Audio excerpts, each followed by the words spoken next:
If you miss my wedding, Madison, I'm done with you forever." The words hung in the air between the two sisters like a loaded weapon. Lieutenant Colonel Madison "Viper" Reynolds, the woman who'd led Special Forces teams through the deadliest missions in 3 different war zones, felt her chest tighten at her younger sister's ultimatum. Sophia Reynolds stood in her wedding dress fitting room, tears streaming down her face as she stared at her reflection. At 26, she was tired of being second place to her sister's military career, tired of watching Madison choose strangers over family, tired of understanding. "Soph, that's not fair." 16 years, Madison." Sophia spun around, her voice breaking. 16 years of sorry, there's an emergency. 16 years of empty chairs at Christmas dinner, missed birthdays, and FaceTime calls from God knows where instead of hugs. Madison stood frozen as her sister continued, each word hitting like shrapnel. "Dad's funeral? You missed it for a training exercise. My college graduation, deployment, my engagement party, some classified mission you couldn't even tell me about." Sophia's voice dropped to a whisper. "I'm getting married once, Madison. Once. And if you can't choose me this one time." The bridal shop fell silent except for Sophia's quiet sobbing. Madison looked at her sister, beautiful, heartbroken Sophia, who'd spent her whole life loving a ghost. "I promise," Madison said, her voice carrying the same steel she used when commanding troops. "I swear on Dad's grave that nothing will keep me from being your maid of honor. Nothing." Sophia met her sister's eyes in the mirror. "You've made promises before. This one's different." "Ah, why?" Madison stepped forward, placing her hands on Sophia's shoulders. "Because if I break this one, I lose you forever. And I'd rather die than let that happen." 6 months later, at 0500 hours on Sophia's wedding day, Madison's secure phone shattered the pre-dawn silence of Fort Benning. She knew before answering what this call would mean. Emergency calls at dawn only brought one thing: impossible choices. "Colonel Reynolds," she answered, her voice steady despite her racing heart. "Madison, we have a situation." General Harrison's voice was grim. "American hostages in Venezuela. Ambassador Williams and his family, including his 4-year-old daughter and 7-year-old son." Madison's blood turned to ice. She knew Ambassador Williams. He'd served with her father in Desert Storm, had attended Madison's commissioning ceremony 8 years ago. His children. "Timeline?" she asked, though she already knew her world was about to implode. "Rebels plan to execute them in 18 hours, unless their demands are met. We don't negotiate with terrorists, Madison. You know that." Madison looked at her dress blues hanging in the closet, the uniform she'd planned to wear to Sophia's ceremony. Next to it hung the blush-pink bridesmaid dress Sophia had chosen specifically because it'll look perfect with your complexion, Maddie. "Wheels up in 90 minutes, the general continued. "You're the only one qualified to lead this extraction. Those children are counting on you."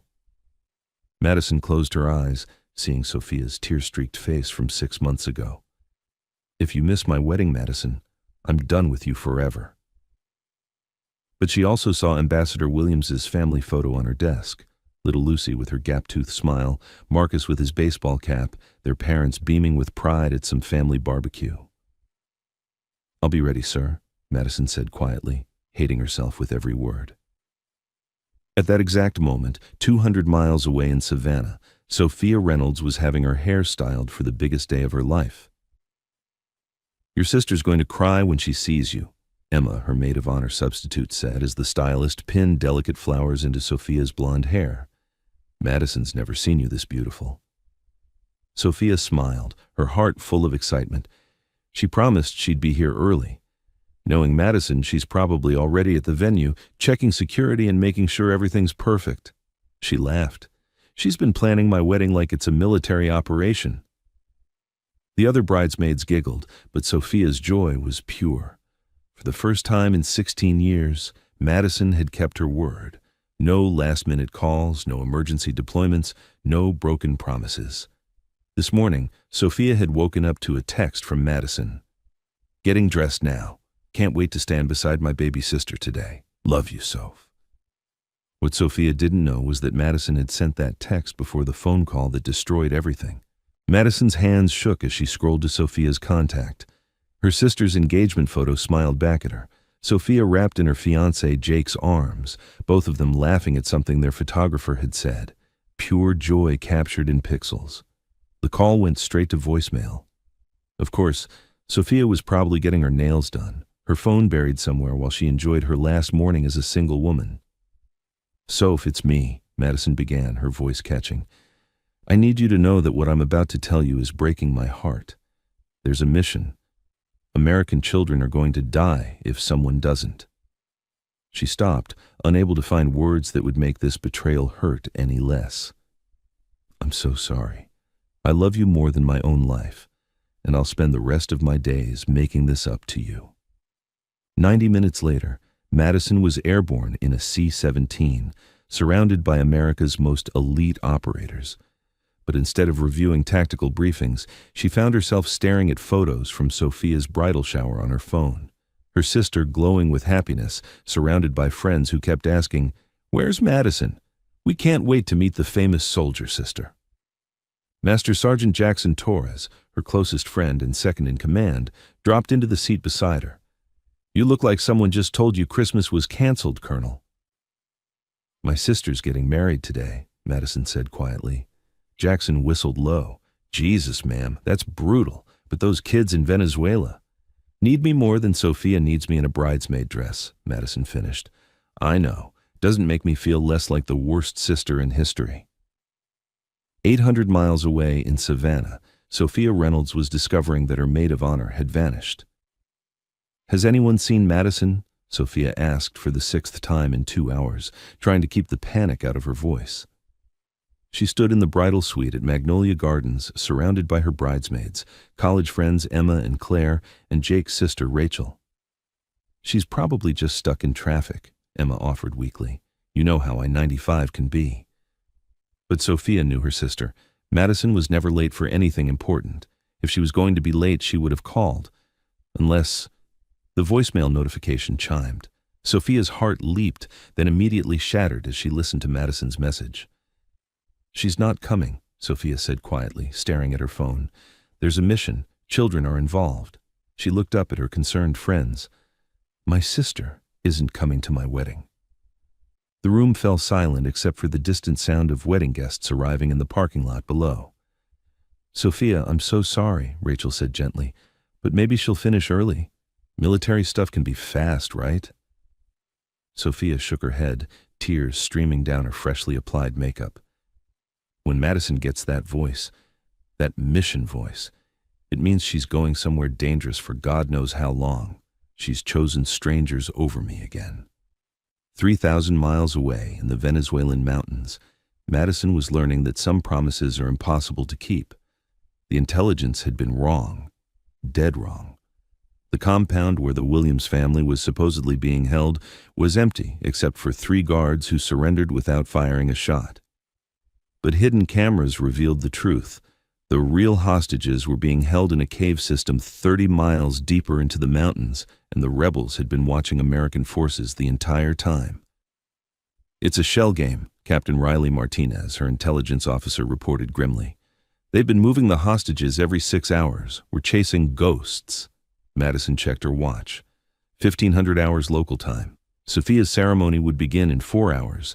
If they could locate the real hostage site quickly, if the extraction went perfectly, if everything that could go right did go right. "Ma'am," Torres interrupted her thoughts. "Drone surveillance found them. Cave complex 40 miles northeast. But here's the problem. It's a 3-hour hike through hostile terrain, and the entrance is rigged with enough explosives to bring down half the mountain." Madison felt her heart sink. A 3-hour approach, unknown time to safely extract 4 hostages from a booby-trapped cave, plus extraction time. She was looking at a minimum 8-hour operation.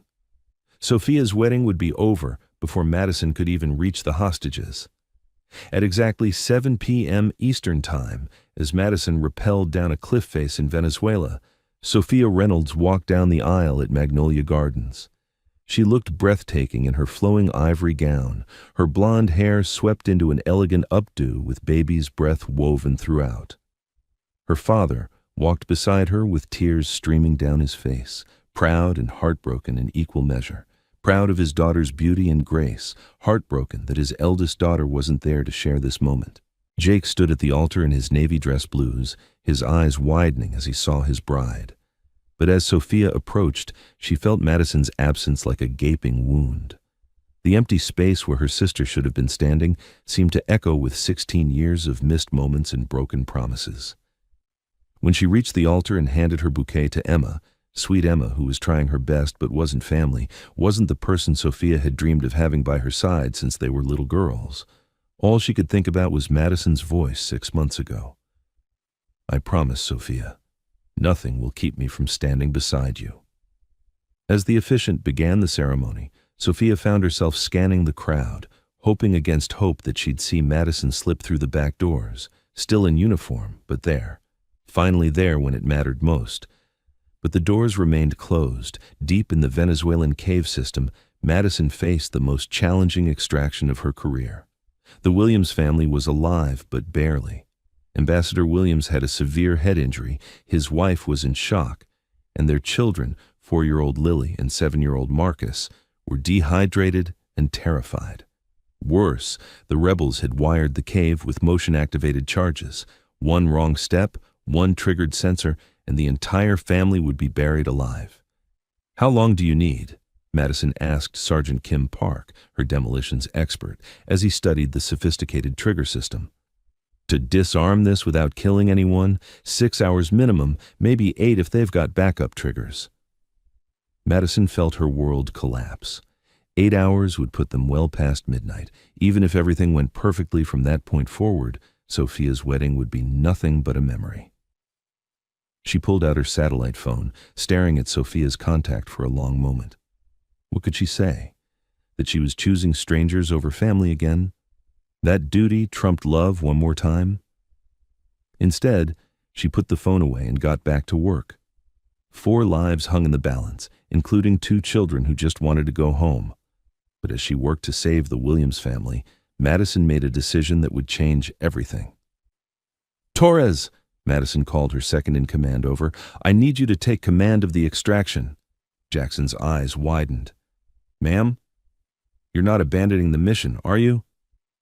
"I'm delegating it to the most competent operator I know," Madison said firmly. "You've run extractions like this before. The Williams family needs to get home, but they don't specifically need me to make that happen. Colonel, with all due respect, this is career suicide. You can't just leave a hostage rescue for a wedding." Madison looked at her watch. 21:30 hours local time. Sophia's reception would be in full swing now. First dance, cake cutting, all the moments Madison had promised to share with her sister. "Jackson, do you have siblings?" "Yes, ma'am, 3 sisters." "Have you ever broken a promise to them? Really broken it in a way that cut them to the bone?" Jackson was quiet for a moment. "Yes, ma'am." "Did you ever get the chance to make it right?" "No, ma'am. My youngest sister died in a car accident before I could." Madison met his eyes. "Then you understand why I have to go." What happened next defied every military protocol Madison had ever learned. While Torres and the team continued the delicate work of disarming the cave, Madison coordinated the most audacious extraction of her career, not of hostages, but of herself. Using her command authority, she arranged for an emergency helicopter to extract her to the Colombian border. From there, a military transport would fly her to Atlanta, where a convoy of vehicles would race her to Savannah. "Ma'am, the Joint Chiefs are going to have your head for this," Captain Martinez warned as Madison prepared to leave. "Let them," Madison replied, checking her gear one final time. "Some things are more important than rank." The helicopter ride to Colombia was a blur of jungle canopy and radio chatter about the ongoing hostage situation. Madison monitored every detail, staying connected to her team while also coordinating her own impossible timeline. Land in Colombia, 2300 hours. Take off for Atlanta, 2330 hours. Arrival in Atlanta, 0200 hours. Drive time to Savannah, 4 hours arrival at reception venue, 0600 hours. If Sophia's reception followed the typical Southern wedding timeline, the party would still be going strong at 6 a.m. Madison might actually make it. At 0545 hours, as the sun began to rise over the Georgia coast, 3 black military SUVs raced down Highway 16 toward Savannah. In the lead vehicle, Madison sat still wearing her combat fatigues, her hair pulled back in a tactical bun, her face streaked with camouflage paint she hadn't had time to wash off. Her phone buzzed with updates from Venezuela. Hostages secured, Williams' family safe, all targets neutralized, mission successful. Madison closed her eyes in relief. Torres had done it. The family was safe, and her career wouldn't be completely destroyed by her decision to leave.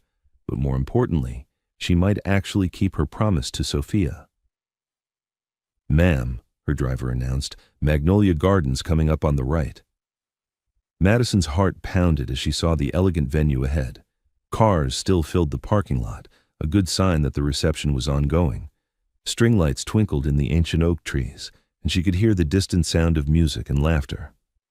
"Pull up to the main entrance," Madison ordered.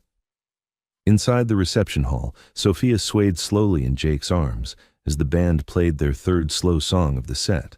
The reception had been beautiful, better than she'd ever imagined, but Madison's absence cast a shadow over everything. "You okay, babe?" Jake murmured in her ear. "You've been quiet since the ceremony." "I just keep thinking she'll walk through those doors," Sophia admitted. "I know it's stupid, but part of me is still waiting for her." "It's not stupid," Jake said gently. "She's your sister. Of course you want her here." "She promised, Jake. She looked me in the eye and promised nothing would keep her away." Maybe something did come up that was more important than me. Sophia pulled back to look at her new husband. What could possibly be more important than me on my wedding day? Before Jake could answer, the reception hall doors burst open. Every head in the room turned as Madison Reynolds strode through the entrance, still wearing her combat fatigues, her boots clicking against the hardwood floor with military precision. She was dusty, exhausted, and clearly hadn't slept in 36 hours. But she was there. The band stopped playing. Conversations died mid-sentence. 200 wedding guests stared in shocked silence as the bride's sister walked across the dance floor toward the newlyweds. "Sophia," Madison said quietly, her voice carrying across the silent room. Sophia stared at her sister in disbelief. Madison looked like she'd just stepped off a battlefield, which, Sophia realized, she probably had. "You came," Sophia whispered. "I promised you I would." "No," Sophia's voice hardened, the hurt and anger of the entire day finally breaking free. "You promised you'd be my maid of honor. You promised you'd be here for my wedding. You missed everything, Madison. The ceremony, the first dance, the cake cutting, everything that mattered." Madison's face crumpled. "I know. I'm so sorry, Soph. There were children. There are always children." Sophia's voice cracked, tears streaming down her face. "There's always someone who needs saving. Always a mission more important than your family. Do you know what it felt like to walk down that aisle without you? Do you know how it felt to cut my wedding cake while wondering if my sister was dead in some jungle somewhere?" The reception hall remained dead silent, 200 people witnessing the most private moment of the Reynolds sisters' lives. "I left the mission," Madison said quietly. "I left American hostages in a cave in Venezuela and flew here because I couldn't break my promise to you again." Sophia's anger faltered. "You... what?" "I delegated command to my second and extracted myself from an active hostage rescue because my sister needed me more than my country did, at least for today." Madison took a step closer, her voice breaking as she continued. "Sophia, I've spent 16 years choosing everyone else over you. I missed Dad's funeral for a training exercise. I missed your college graduation for a deployment I could have delayed. I missed Christmas after Christmas because I thought my duty was more important than my family." She pulled out her phone, showing Sophia a photo of 2 small children. "These are Ambassador Williams's kids, 4 and 7 years old. They were taken by rebels who plan to execute them tomorrow. And yes, I saved them. My team got them out alive." Sophia stared at the photo, a little girl with pigtails and a boy missing his front teeth, both smiling at the camera in what was clearly a family vacation photo. But I also realized something in that cave, Madison continued. I realized that I could save every child in the world, but if I kept breaking promises to you, I'd lose the most important person in my life. So I made a choice. I chose you. The silence in the room was deafening. Even the wedding photographer had stopped taking pictures, caught up in the raw emotion of the moment. Sophia looked at her sister, really looked at her. Madison's face was streaked with camouflage paint and exhaustion, her uniform wrinkled and dusty. But her eyes held a vulnerability Sophia had never seen before. You really left a mission for me? I left a mission for us, Madison corrected, because you were right. I have spent our entire lives putting everyone else first, and I was about to lose the best person I know because I couldn't figure out that saving my sister's heart was just as important as saving strangers' lives. Sophia wiped her eyes, smearing her carefully applied makeup. Madison, you could get court-martialed for leaving a mission. Probably, Madison agreed, but I couldn't live with breaking another promise to you. I've missed enough of your life. The bride and her soldier sister stood facing each other in the middle of the dance floor, surrounded by wedding guests who felt like they were witnessing something sacred. You're an idiot, Sophia said finally. Madison's face fell. Soph, you're an idiot for thinking you had to choose between saving children and being my sister. Sophia stepped forward and threw her arms around Madison's neck. You're both, Madison. You're a hero, and you're my sister, and I'm proud of you for both. The reception hall erupted in applause as the sisters embraced, both of them crying now, Madison from relief, Sophia from joy. I missed your wedding, Madison whispered in her sister's ear. But you didn't miss my marriage, Sophia replied, and that's what matters. Jake approached the embracing sisters, his own eyes suspiciously bright. So, he said with a grin, does this mean I get the legendary Madison Reynolds as my sister-in-law? Madison pulled back from Sophia and studied her new brother-in-law, really seeing him for the first time. That depends. Are you going to take care of her? Every day for the rest of my life, Jake promised. Then welcome to the family, Jake. What happened next would become family legend for generations. Still wearing her combat fatigues, Madison joined the reception as if she'd been there all along. She gave an impromptu maid of honor speech that had the entire room in tears, talking about Sophia's strength, kindness, and ability to love unconditionally, even when her sister didn't deserve it. She danced with Sophia to their father's favorite song, both sisters ignoring the camouflage paint that transferred from Madison's face to Sophia's white dress. She walked Sophia and Jake to their honeymoon suite at midnight, helping her sister out of her wedding dress and into traveling clothes while they talked and laughed like they had when they were teenagers. And when Sophia asked what would happen to Madison's career, Madison just smiled. The Joint Chiefs will probably have some words for me, she admitted, but my commanding officer is a father of 3 daughters. I think he'll understand that some promises are worth keeping, even if it means bending a few rules. 6 months later, Colonel Madison Reynolds received the Medal of Valor for her role in the successful rescue of the Williams family. The citation made no mention of her early departure from the mission. Officially, she had remained until the hostages were secure. At the ceremony, she wore her dress blues with pride. But what made her happiest wasn't the medal or the recognition. It was seeing Sophia in the front row, 3 months pregnant and glowing with happiness. After the ceremony, as photographers snapped pictures and officials shook hands, Sophia approached her sister with a familiar request. Madison, I need you to promise me something. Madison tensed, memories of broken promises and missed moments flooding back. When this baby is born, Sophia continued, I need you to promise you'll be there. Not as Colonel Reynolds, not as a hero or soldier, just as Aunt Madison. Madison looked at her sister's hopeful face, then down at her medal, then back at the most important person in her world. I promise, Soph. And this time, I'll keep it. Because Madison had learned that some promises are worth more than medals, some relationships matter more than rank, and sometimes the most heroic thing you can do is simply show up for the people who love you.